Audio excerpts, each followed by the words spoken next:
Buenos días. Empiezo de vuelta. Buenos días. Ahora sí, están presentes. Bien, realmente es una gran alegría para mí poder estar en esta semana con ustedes. Realmente es un privilegio. Gracias por la invitación a los hermanos acá de Palabra de Vida. Y primero me quiero presentar. ¿Me pones el PowerPoint? Como Guille dijo ayer, con mi esposa trabajamos en la misión llamada Medianoche. Es una misión que tiene su sede en Suiza, de ahí se desarrolló y arraigó por el mundo entero, con bases en muchos lugares diferentes. Y con mi esposa podemos estar sirviendo al Señor acá también en la Argentina. ¿Pones de este lado estaba, no lo veía. Esta es mi familia. Yo soy alemán, lo siento para los que no quieren mucho a los alemanes, es lo que hay. Al menos en este mundial no fue re mal, así que esta vez no me pueden decir nada. La otra vez fue otro tema, pero esta vez no fue re mal, fuimos último del grupo. Así que ahora estaban todos felices. Tengo muchos amigos acá que me decían, qué bueno, Alemania salió en la primera ronda.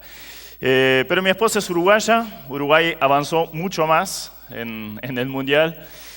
Saben, es genial ir a los campamentos. Yo fui a un campamento en Uruguay y bueno, ahí picó el bichito. No sé si alguien sabe lo que dicen Cantares 2:5. ¿Alguien sabe qué enfermedad habla ahí? Hay un virus muy potente que suele darse mucho en los campamentos o surgir en los campamentos. Bueno, después lo buscan. La enfermedad del amor. Bueno, en un campamento ahí picó el bichito. Me enganché a una linda uruguaya, me trajo un souvenir de Uruguay. Ahí nos casamos y ahí nació nuestro primer hijo, Mijael. Tiene 23 años ahora, está sirviendo justo ahora en otro campamento. Y luego vinimos acá a la Argentina, hace 24 años que estamos acá. Y acá nacieron Ani y Damaris, que andan en algún lugar por acá. Y para que mi esposa después no me esté peleando, hay otro integrante de la familia. Se llama Wendy, así mi esposa después no me deja dormir en la cucha del perro. Bueno, esto en cuanto a nosotros, pero esta semana vamos a hablar de este tema, la próxima generación de héroes. Ayer veíamos el tema de los superhéroes, ¿no? A ver, ayúdenme a nombrar los que aparecieron ayer cuando daban las reglas. Tormenta, la primera que nombraron fue Tormenta, no sé por qué, pero quedó, ¿no? Batman. Wolverine, Tatoman y me falta uno. Antorcha, bien. ¿Saben? El que más me gustó fue, sí, Tormenta obviamente acaparó, pero ¿saben? Tatoman. ¿Qué dijeron de Tatoman? Héroe en proceso, en formación. Y saben, justamente todos nosotros tenemos ese proyecto de parte de Dios. Héroes en proyecto, en formación. Y no sé cómo te pasa a vos, pero cuando yo tenía la edad de ustedes, o un poquito más chico también, yo me identificaba con algunos superhéroes que había en ese momento. En ese momento era Superman, Batman, ¿cómo se llama? La Mujer Maravilla. Yo estaba enamorado de la Mujer Maravilla. Hoy debe ser una vieja fea, pero bueno, en ese momento era linda, me gustaba mucho. Y yo me identificaba con Superman, quería ser Superman, volar y dar vuelta al mundo en un instante, la visión rayos X. Yo decía, qué bueno sería poder atravesar las paredes y ver lo que hay atrás. No sé con quién te identificas vos. Hoy en día hay toda una nueva generación de superhéroes que aparece allí en las películas. Tengo algunos en mi casa que son fanáticos sobre todo de un personaje ahí que se llama Iron Man, en realidad del hombre que lo encarna, pero bueno, sabe el cumpleaños, sabe todo de esa persona, ¿no? Ahora, los superhéroes, lamentablemente te tengo que decir, no existen, ¿sí? Son ficción. Nos gustaría ser personas extraordinarias, personas que de alguna forma trascendieran.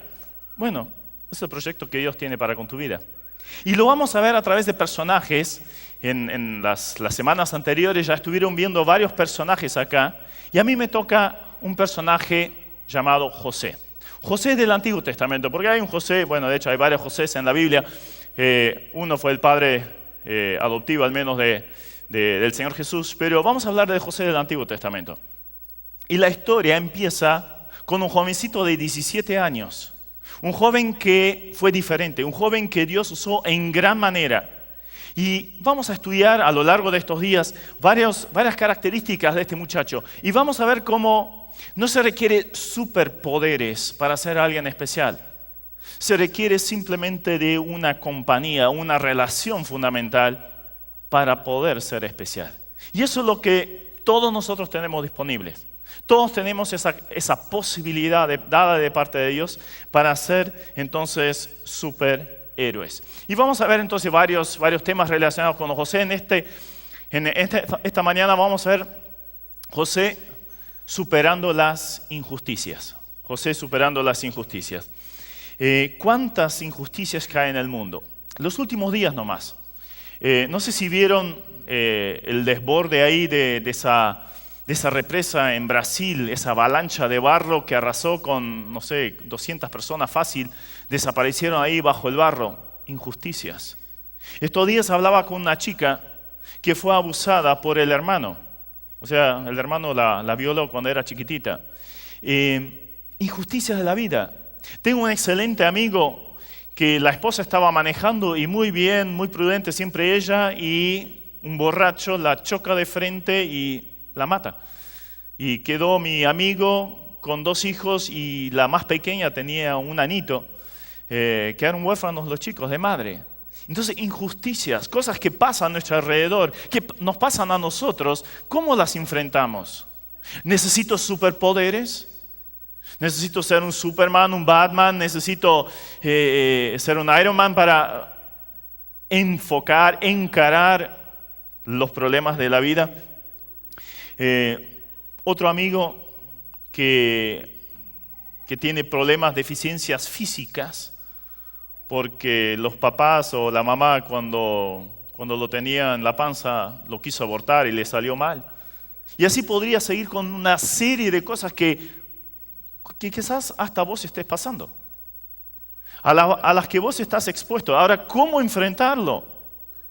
Vamos a ver a través de la vida de José justamente eso. Vemos allí la historia entonces de un joven. Empieza a los 17 años. ¿Quiénes tienen 17 años acá? Unos cuantos, ¿sí? Y si no, tienen 18, tienen 16, andan por ahí, ¿sí? 2, 3 años más y menos, es más o menos lo que tenemos acá. Este muchacho había nacido en un hogar interesante, ahora lo vamos a ver un poco en detalle. La mamá se llamaba Raquel. Y Raquel por mucho tiempo no podía tener hijos. Entonces, cuando tuvo su primer hijo, hasta oró: Señor, agregame otro hijo más. Y ahí la palabra José justamente significa agregar, añadir. Ella quería otro hijo más porque tenía una situación muy particular allí en su hogar. Y entonces en el capítulo 37 de Génesis, si quieren acompañarme, allí esta mujer se volvió la esposa preferida de su marido. Y uno puede decir, ojalá fueran todas las esposas preferidas de su marido, pero en este caso había 4 esposas. Este hombre tenía 4 mujeres. Y ella era la preferida, y luego en el nacimiento del segundo hijo, en ese mismo momento del nacimiento ella muere. Entonces José quedó, a los 6 años más o menos, quedó huérfano de madre. Y entonces José fue el hijo preferido de su papá, se volvió el hijo preferido. Y hasta le hizo una túnica de colores. En aquel entonces, bueno, también hoy en día todo se marca por qué ropa usamos, cómo nos presentamos, tiene mucho que ver la ropa, las marcas, etc. Y bueno, en aquel entonces también, entonces era hacerle un vestido especial de muchos colores, era decir como, mira, José va a ser el principal entre todos los demás hermanos. Tenía 2 hermanos, José, así que imagínense ser el principal, el padre que lo reconozca delante de los demás hermanos era algo que obviamente iba a traer muchísimos problemas. Entonces, miren lo que dice el versículo 4. Y viendo sus hermanos que su padre lo amaba más que todos sus hermanos, le aborrecían, o sea, los hermanos aborrecían a José y no podían hablarle pacíficamente. O sea, una de conflictos continuos. Ayer escuchamos un par de casos de testimonios de cómo hay conflictos en los hogares, Conflictos en los matrimonios y así en las familias, entre los hijos, entre los hermanos. Y les podría contar una infinidad de casos a los cuales continuamente escucho. Bueno, acá tenemos un caso similar. Quizás te identifiques un poquito entonces con la historia de José. Y a eso voy en esta mañana. Intenta asimilar lo que le pasó a José. Ponete en las sandalias de José y a ver cómo lo encaró. ¿Cómo puedes encarar vos las injusticias que pasaste, que estás pasando y seguramente vas a pasar? Porque no terminaron hoy. Después del campamento esto va a seguir. Y va a seguir a lo largo de toda tu vida, vas a tener que enfrentar injusticias. Entonces la cuestión es cómo la enfrento. Entonces sigamos leyendo a partir del versículo 12 para tener un poquito el contexto de la historia de este jovencito. Después fueron sus hermanos, o sea los hermanos de José, a apacentar las ovejas de su padre en Siquem. Y dijo Israel, es otro nombre para Jacob, que era el papá de José, le dijo a José: tus hermanos apacientan las ovejas en Siquem, ven y te enviaré a ellos. Y él respondió: heme aquí. E Israel le dijo: ve ahora, mira cómo están tus hermanos y cómo están las ovejas, y tráeme la respuesta. Y lo envió del valle de Hebrón y llegó a Siquem. Y lo llamó un hombre, andando él errante por el campo, y le preguntó a aquel hombre diciendo: ¿qué buscas? José respondió: busco a mis hermanos. Te ruego que me muestres dónde están apacentando. Aquel hombre respondió: ya se han ido de aquí, y yo les he oído decir: vamos a Dotán. Entonces José fue tras de sus hermanos y los halló en Dotán. Cuando ellos lo vieron de lejos, antes que llegara cerca de ellos, conspiraron contra él para matarle. Y dijeron el uno al otro: he aquí viene el soñador. Eso tiene referencia a que tuvo unos sueños donde él se veía el principal y los demás hermanos venían y se inclinaban delante de él. Ahí viene el soñador, le decían, ¿no? Entonces dijeron en versículo 20: ahora pues venid y matémosle y echémosle en una cisterna y diremos: alguna mala bestia lo devoró y veremos qué será de sus sueños. Cuando Rubén, que era el hermano mayor, oyó esto, lo quería librar de sus manos y dijo: no lo matemos. Y le dijo Rubén: no derraméis sangre, echadlo en esta cisterna que está en el desierto y no pongáis mano en él, por librarlo así de sus manos, para hacerle volver a su padre. Sucedió pues que cuando llegó José a sus hermanos, ellos quitaron a José su túnica, la túnica de colores que tenía sobre sí, y le tomaron y le echaron en la cisterna, pero la cisterna estaba vacía, no había en ella agua. Y se sentaron a comer pan, y alzando sus ojos miraron, y aquí una compañía de ismaelitas que venía de Galaad, y sus camellos traían aromas, bálsamo y mirra, e iban a llevarla a Egipto. Entonces Judá dijo a sus hermanos: ¿qué provecho hay en que matemos a nuestro hermano y encubremos su muerte? Venid, vendámosla a los ismaelitas y no sea nuestra mano sobre él, porque él es nuestro hermano, nuestra propia carne. Y sus hermanos convinieron con él. Y cuando pasaban los madianitas mercaderes, sacaron ellos a José de la cisterna y lo trajeron arriba y le vendieron a los ismaelitas por 20 piezas de plata. Y llevaron a José a Egipto. Después Rubén volvió a la cisterna y no halló a José adentro y rasgó sus vestidos. Volvió a sus hermanos y dijo: el joven no parece. ¿Y yo? ¿Dónde iré yo? Entonces tomaron ellos la túnica de José y degollaron un cabrito de las cabras y tiñeron la túnica con sangre y enviaron la túnica de colores y la trajeron a su padre y dijeron: esto hemos hallado. Reconoce ahora si es la túnica de tu hijo o no.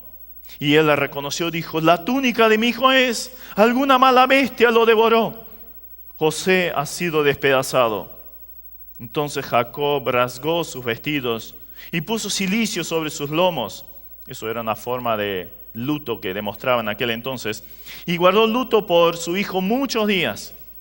Y se levantaron todos sus hijos y todas sus hijas para consolarlo, mas él no quiso recibir consuelo.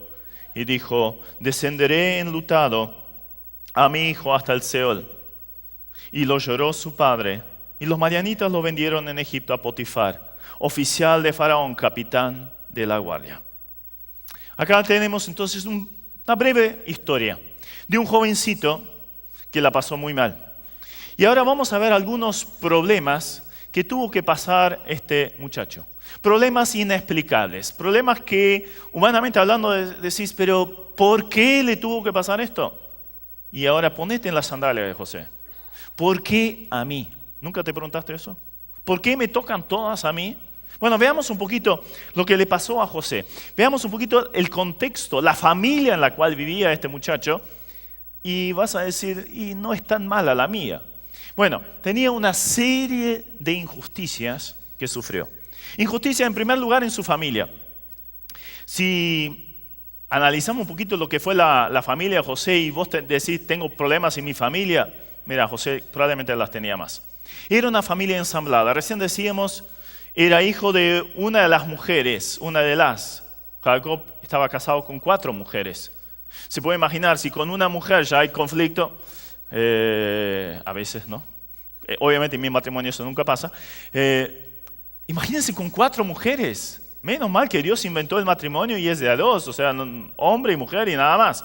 Pero como cada vez cuando se deja de lado la palabra de Dios, las cosas se ponen mal. Bueno, también acá, en este matrimonio de Jacob, con 4 mujeres había muchísimos problemas. Celos continuamente entre esas mujeres. Y como Raquel, la mamá de José, era la mujer preferida de Jacob, entonces claro, la demás le tenía muchísimo celo a Raquel y luego a su hijo. Después ya hablamos de la muerte prematura de la mamá. Entonces a los 6 años quedó huérfano de madre. Y esto significó que él y su hermanito recién nacido tenían que ser criados por las otras 3 mujeres que no podían soportar o no habían podido soportar a Raquel. Y ahora ella no está y ¿se puede imaginar en qué situación, en qué contexto se crió? ¿Bajo qué circunstancias e injusticias tuvo que soportar en este hogar? Pero no solo esto, sino también vemos un padre pasivo. ¿Por qué decimos eso de Jacob? Él veía y sentía, notaba los celos que había dentro de las mujeres o entre las mujeres dentro de su propia familia, pero no hacía absolutamente nada. En un caso inclusive, su hija, una de sus hijas, fue violada, no hizo absolutamente nada, pasivo, completamente pasivo. Después 2 de los hijos de Jacob van y toman venganza respecto a la violación de esa hermana, y él lo único que dice, y ahora me van a mirar mal la gente de esta tierra. Tenía miedo o que le iban a faltar el respeto a él, o sea, un hombre pasivo absolutamente. Después él se enteraba de las cosas que pasaban dentro de la familia porque llevaba a José a que le contara. Mirá, los hermanos hacen tal cosa y tal otro. Era el buchón de la familia, se volvió José. ¿Pero por qué? Porque el padre era pasivo, porque no se involucraba. Y cuando hay un padre pasivo que no trasciende, quizás tengas un padre así, que nunca estuvo presente, nunca un abrazo, nunca una muestra de cariño, nunca un interés realmente genuino en tu vida. Bueno, fíjate lo que era él. Ahora, cuando esto pasa, generalmente se pasa a un extremo en otro error. Y en este caso, Jacob tomó a José como hijo preferido. Esto lógicamente iba a traer problemas entre los hermanos, porque si preferís a uno frente a los demás hermanos, ¿qué va a pasar con los demás? Sí, te van a odiar. Celos entre los hermanos. Ya no le podían hablar nada bueno. Se volvió aborrecible entre sus hermanos. También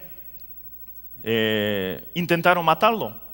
Una estrategia ahí, lo veían venir ya de lejos, por su vestidura colorida, se destacó. Entonces, ahí viene el soñador. Vamos, matémoslo. Un intento de asesinato. Eran violentos. Ahí lo tiraron a una cisterna, menos mal que estaba vacía, pero lo tiraron allí. Después eran indiferentes porque se sentaron a comer pan, dice.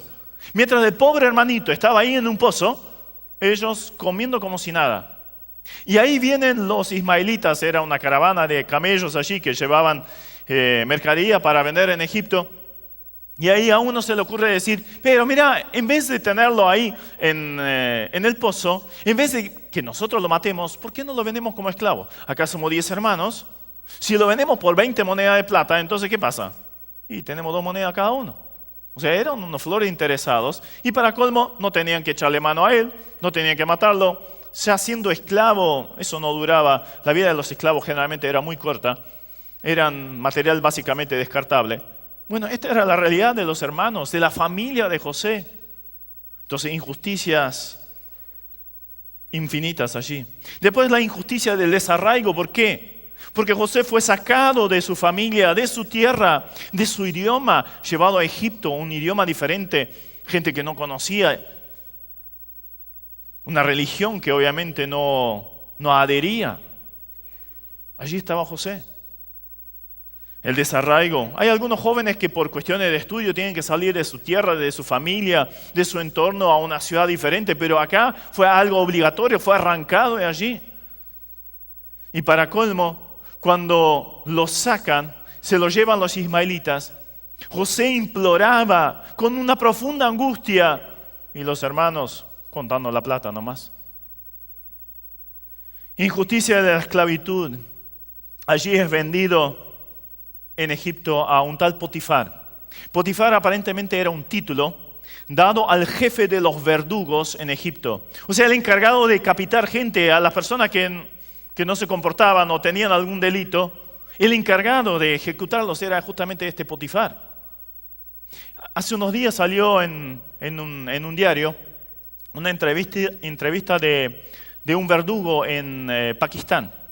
Ya ejecutó a 300 personas. Si vos le ves la cara, temblás, una frialdad, una dureza de carácter, simplemente el rostro. Bueno, Potifar era alguien así. No sé cuántos muertos llevaba encima, pero era el encargado de ejecutar a la gente. Ahora, en la casa de él tiene que trabajar José.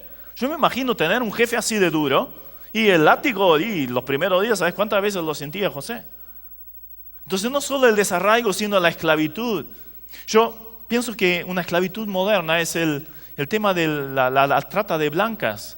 Las chicas y también a veces chicos arrancados de su familia, secuestrados y después vendidos para la prostitución en algún lugar.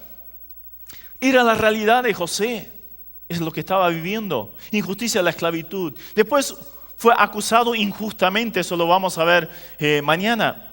Fue acusado injustamente y por esa acusación injusta terminó en la cárcel. Para colmo eso. Después la injusticia del olvido, la ingratitud. José, cuando había ido a buscar a sus hermanos, la hacía por un mandato del padre, que estaba preocupado por dónde estarían los hermanos. No había WhatsApp en aquel entonces, ¿no? Entonces había que ir a buscarlos. Entonces quería saber cómo estaban. Y José va, primero busca en un lado donde habían dicho que iban a estar, no estaban. Entonces él se preocupó más. ¿Y dónde estarán? Habló con una persona allí. No, se fueron a Dotán. Entonces se tomó el trabajo de ir a Dotán. Y allí la ingratitud de los hermanos. En vez de estar contento que alguien se interesara por ellos, no, lo matan. O más bien lo querían matar. Y lo venden como esclavo. Ingratitud. Después en la cárcel también. Le hizo bien a uno de los que estaba presos allí. Después le dijo, mira, recordate de mí cuando salga porque acá estoy injusto. Tengo una acusación injusta y la estoy pasando mal. Acordate cuando salgas. El hombre salió. Obviamente no se recordó más de José. Pasaron 2 años. Olvido. Y cuando uno pasa tanto tiempo lejos, solo, ¿cómo te sentís? En total fueron 13 años en los cuales José o estuvo trabajando como esclavo o en la cárcel. 13 años desamparado, 13 años solo, 13 años sin nadie que se interesara por él. ¿Te identificás un poquito con José quizás? El desprecio, nadie me tiene en cuenta. Bien decía Salomón, la esperanza que se demora es tormento del corazón. La expectativa, tenés esperanza de que algo cambie, que se solucione un problema en tu familia, que se solucione un problema económico. Quizás me gustaría tener una novia y esto se alarga. Mejor esperar hasta que sea la voluntad del Señor, ¿no? Pero uno se empieza a turbar. ¿Y por qué a mí no? Los demás todos, tormento del corazón. Quizás la conversión de un familiar, injusticias que uno tiene que pasar, etcétera. Todo se demora y no hay solución, 13 años. Ahora, problemas inexplicables. Humanamente hablando decís, ¿por qué? Bueno, en segundo lugar vemos una presencia innegable. Entonces, problemas inexplicables, presencia innegable. En primer lugar, ¿no está Dios? Es una pregunta. Cuando José, despojado allí de su manto colorido, se encontraba en el fondo de la cisterna, quizás se preguntaba, ¿por qué me tocó a mí esto? Después lo sacan y pensó, bueno, esto fue un chiste malo que me hicieron mis hermanos y ahora me van a dar mi manto otra vez y nos vamos a sentar a comer. Y no, había unos tipos raros allí que hablaban otro idioma y enseguida lo agarraron, le ataron cadenas y se lo llevaron. Y él a los gritos, ¿pero qué hacen? ¿Por qué me hacen esto a mí? Y ahí en el camino a Egipto, 2 semanas quizás de viaje, ¿pero por qué me toca esto a mí? ¿Qué hice para merecer esto? Luego allí es acusado injustamente, termina en la cárcel. Pero al final quiero hacer las cosas bien y todo me sale mal. ¿Por qué a mí? Al final este hombre todavía se olvida de José. Pero Dios, ¿dónde estás? ¿Estás? ¿Existís? ¿No ves todo lo que estoy pasando? ¿Todas las injusticias que yo tengo que soportar? ¿No está Dios? ¿No está Dios? Seguramente están enterados del jugador de fútbol argentino, ¿no? Que Emiliano Sala, que desapareció allí. Ayer encontraron el avión abajo del agua. Estaba en la punta de su carrera, ¿sí? En el momento mejor, excelente contrato, millonario y joven, famoso, una novia preciosa. O sea, humanamente hablando, de lo que este mundo dice, esto me encantaría tenerlo. Bueno, este hombre lo tenía todo y de repente pierde la vida. Son esas cosas que pasan, ¿no? Que no las entendés. ¿Dónde está Dios cuando muere un niño de cáncer? ¿Dónde está Dios cuando hay no sé cuántos miles, creo que son 8.000 niños que mueren por hambre cada día? Hoy se van a morir 8.000 niños de hambre. ¿Dónde está Dios? Quizás te preguntes. ¿Dónde estaba Dios cuando esa avalancha de barro sepultó a 200 personas allí en Brasil estos días? Y uno empieza a cuestionarse esto, ¿dónde está Dios? Acompáñenme 2 capítulos más adelante, capítulo 39. Vamos a leer allí solo 2 versículos o la parte del segundo nomás. Allí 39:1 dice, llevado pues José a Egipto, Potifar, oficial de Faraón, capitán de la guardia, varón egipcio, lo compró de los ismaelitas que lo habían llevado allá. Mas Jehová estaba con José. Y en ese capítulo aparece 4 veces que Jehová, o sea Dios, estaba con él. Dios estaba con él cuando lo vendieron sus hermanos. Dios estaba con él cuando lo compró el jefe de los verdugos de Egipto.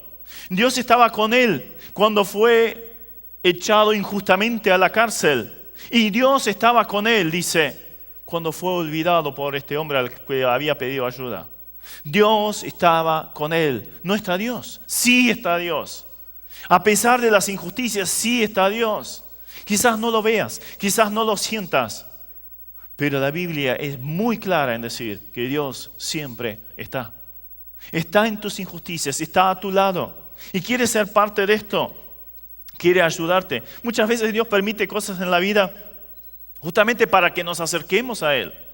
¿Cuántos casos conozco que tuvieron que ir al fondo del pozo, al fondo de la cisterna, como el caso de José, para que ahí abrieran los ojos y dijeran, sí, necesito a Dios? Hasta ese momento era siempre, yo puedo, yo manejo mi vida como se me dé la gana, yo me arreglo solo, no necesito a Dios, puedo prescindir de Dios. Pero cuando están en el pozo y cuando ya no hay ninguna mano que te pueda dar alguien, nadie está cerca tuyo, hay muchos, ahí se recuerdan, en una de esas existe Dios y lo empiezan a buscar. Conozco muchos casos, muy probados, con dificultades muy grandes, pérdidas irreparables, para que al fin reconocieran, sí, Dios está. Dios permite cosas en la vida, sí, pero Dios está allí. David, por ejemplo, en el momento en que su mejor amigo lo estaba traicionando y lo buscaba para matar, cuando su propio hijo le estaba haciendo una revolución para asesinarlo, él escribió un precioso salmo, el Salmo 55. Ahí hay diferentes estaciones. Primero hay miedo, angustia, quiere esconderse, aislarse. Después hay una rebelión, un deseo de venganza tremendo. Pero luego dice, pero en Dios confiaré. Tú oirás, tú escucharás, actuarás. Él sabía, Dios está ahí, a pesar de las circunstancias tan adversas que estoy pasando. Jesús prometió estar con nosotros todos los días hasta el fin del mundo. ¿Lo va a cumplir? Por supuesto que sí. Si eres un hijo de Dios, puedes ir de la mano del Señor. Es más, Él dijo, nadie los puede arrebatar de mis manos. Y para colmo todavía dice, nadie las arrebatará de la mano de mi Padre. O sea, seguridad plena. Si sos un hijo de Dios, a pesar de circunstancias adversas, que tengas que pasar, de tremendas injusticias, acordate, estás en la mano del Todopoderoso Dios. Nada ni nadie te puede sacar de allí, es lo que dice Pablo también en Romanos 8 al final. Ni siquiera poderes demoníacos te pueden sacar de la mano del Todopoderoso Dios. Esa seguridad la tenemos los que tenemos a Cristo Jesús en el corazón. Entonces, ¿no está Dios? Sí que está. En segundo lugar, no está todo mal. Porque muchas veces somos exagerar. Decimos, no, todo está mal conmigo, sí, todo está mal. Y no está todo mal siempre. Somos exagerar. Vamos al caso de José. Al menos tenía un padre que lo amaba. Allí el hermano mayor había intentado salvarle, no le funcionó. Le salvó la vida. O sea, lo quería matar y Rubén hizo que no lo mataran. Y después lo quería sacar de la cisterna escondida, pero no le funcionó la estrategia. Pero al menos tenía un hermano que algo hacía por él. También cuando llegó como esclavo allí en Egipto a la casa de Potifar, pudo con el tiempo ocupar diferentes puestos de responsabilidad. O sea, tenía cierta libertad de movimiento a pesar de ser esclavo. Luego en la cárcel le pasó exactamente lo mismo. Y luego obviamente Dios lo exaltó. Dios no se olvidó de él. O sea, no todo está mal. No todo. Aunque el copero la haya olvidado por 2 años, después se acordó de él. Vamos a leer la historia más tarde todavía. Muchas veces pensamos que está todo mal. No, no está todo mal. Empezá a darle gracias a Dios por esos rayitos de sol que pasan a través de las nubes oscuras de la tormenta. Aún en el cielo más oscuro de noche, vos ves brillar algunas estrellitas. Bueno, no todo está mal, pero sobre todo no dudes de Dios. No dudes de Dios.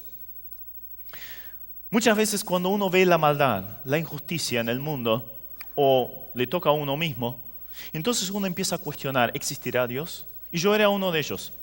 Yo era ateo. Me fui criado en una familia de misioneros. O sea, todos los días escuchaba la palabra de Dios.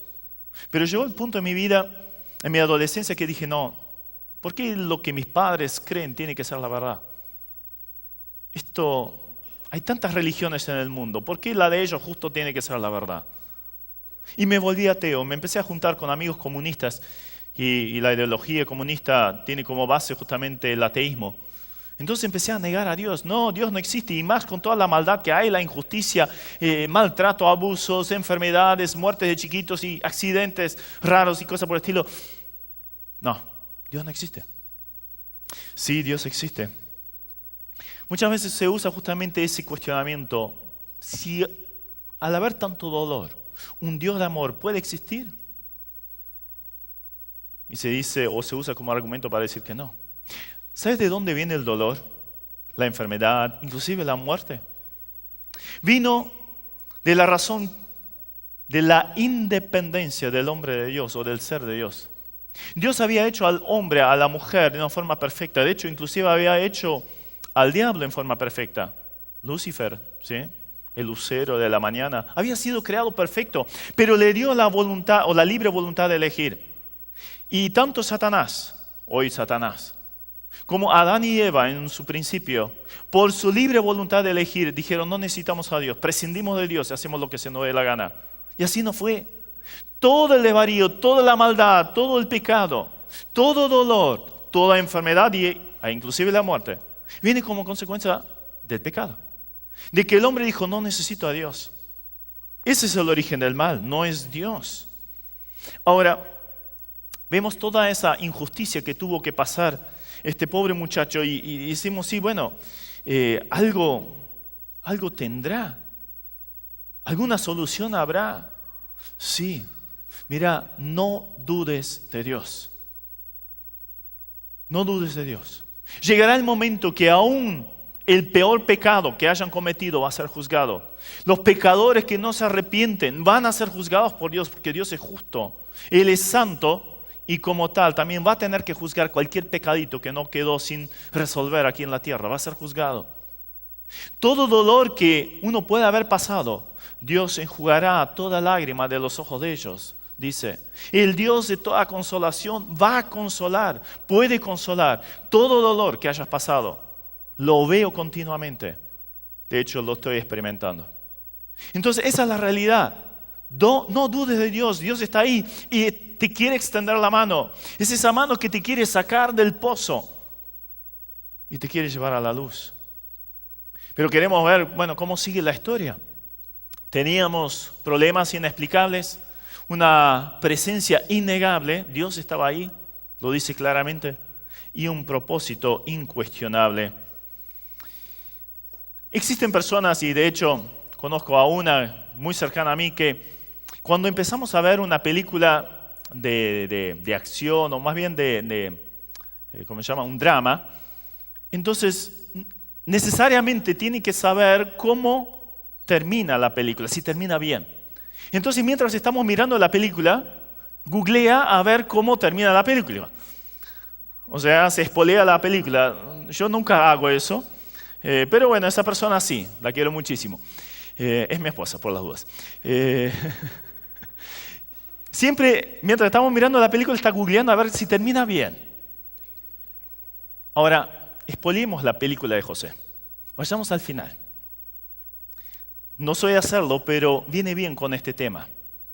Hay una respuesta, una explicación del por qué tuvo que pasar todo esto José. Sí, la hay. Vayamos al último capítulo de Génesis, capítulo 50, versículo 20.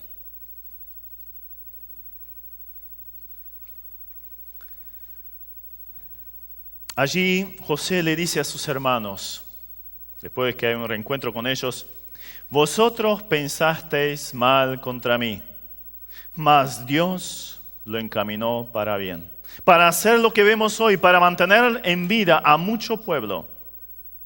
José más tarde se dio cuenta perfectamente que todo eso de la venta a Egipto, la esclavitud, la cárcel, todo tenía un propósito de parte de Dios. Tenía un plan. Iba a salvar la vida de miles y miles de personas de una tremenda hambruna que vendría sobre Egipto.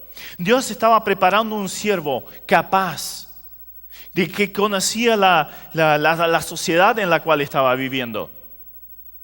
Y con la capacitación y sabiduría necesaria para gobernar todo ese gran pueblo y salvar inclusive su propia familia, sus hermanos, su padre, del hambre.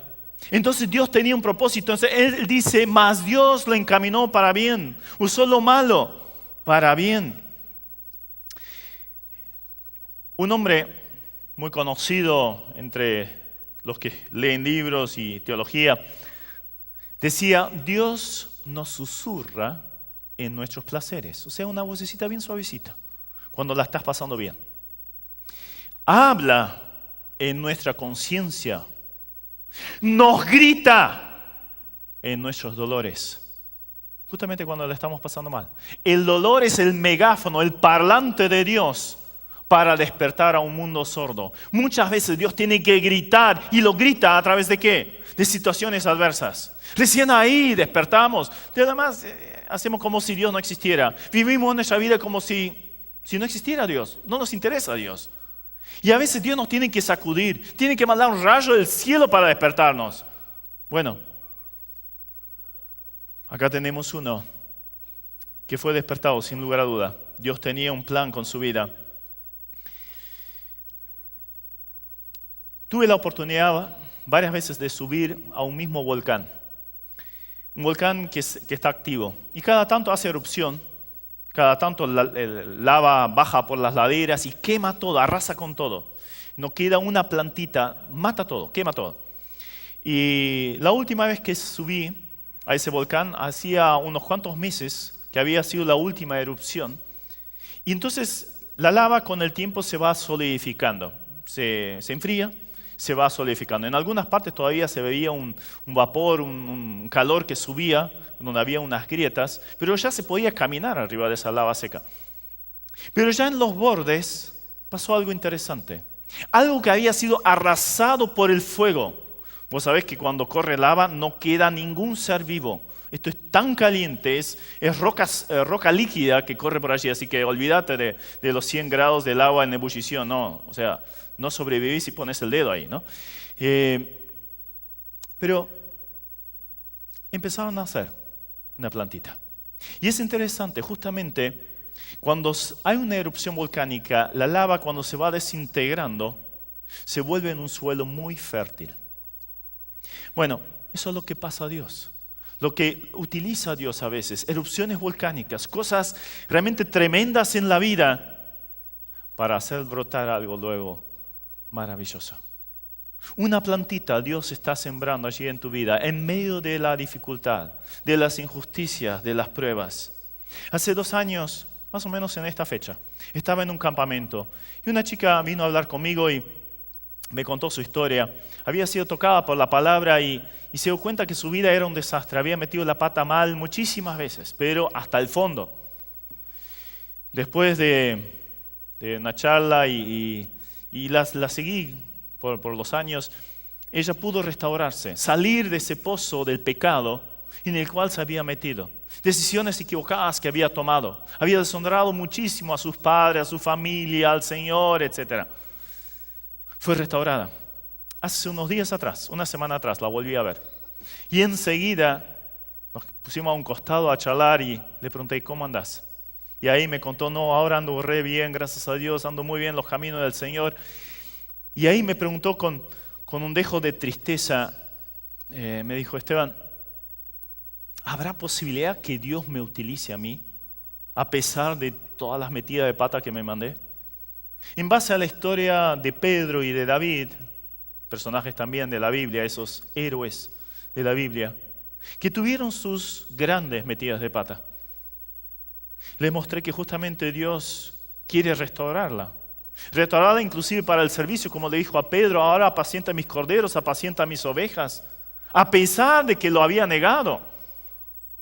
Dios empieza de vuelta una plantita en medio de un lecho de lava. Eso es lo que quería Dios con la vida de ella, se lo dije. Al día siguiente, viene llorando y me dice, Esteban, no sabes lo que me pasó. Una chica que también estaba en el campamento, fue tocada por la palabra y fue con ella. Y le dijo, mira mi vida, esto, aquello, lo otro. Y era casi un calco de esta chica, de lo que ella había hecho.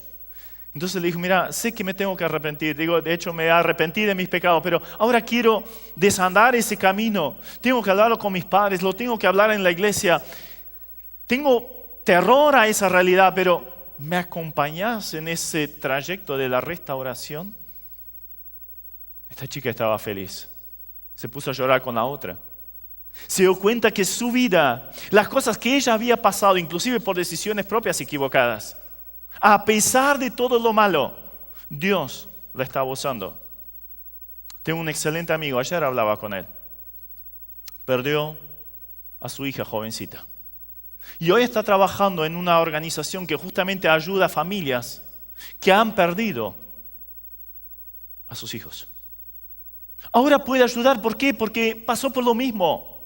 Hubo algo que arrasó su vida, quedó todo quemado, pero ahora Dios lo está usando de bendición para otros. Es así Dios. Nada de superpoderes, simplemente tenemos que acudir a Dios, que Él es todopoderoso. Entonces sí, nos podemos volver héroes que Dios utiliza, que Dios usa. Entonces, aunque a veces no entendamos enseguida el propósito de Dios, acordate de José. Dios lo encaminó para bien. Dios lo encaminó para bien. Pablo, que pasó por innumerables caminos de pruebas, de adversidad, de injusticias, lo apedrearon, lo azotaron, lo metieron injustamente en la cárcel, inclusive después al final muere como mártir. Él pudo decir, y sabemos que a los que aman a Dios, todas Todas las cosas ayudan para bien. Las cosas que estás pasando.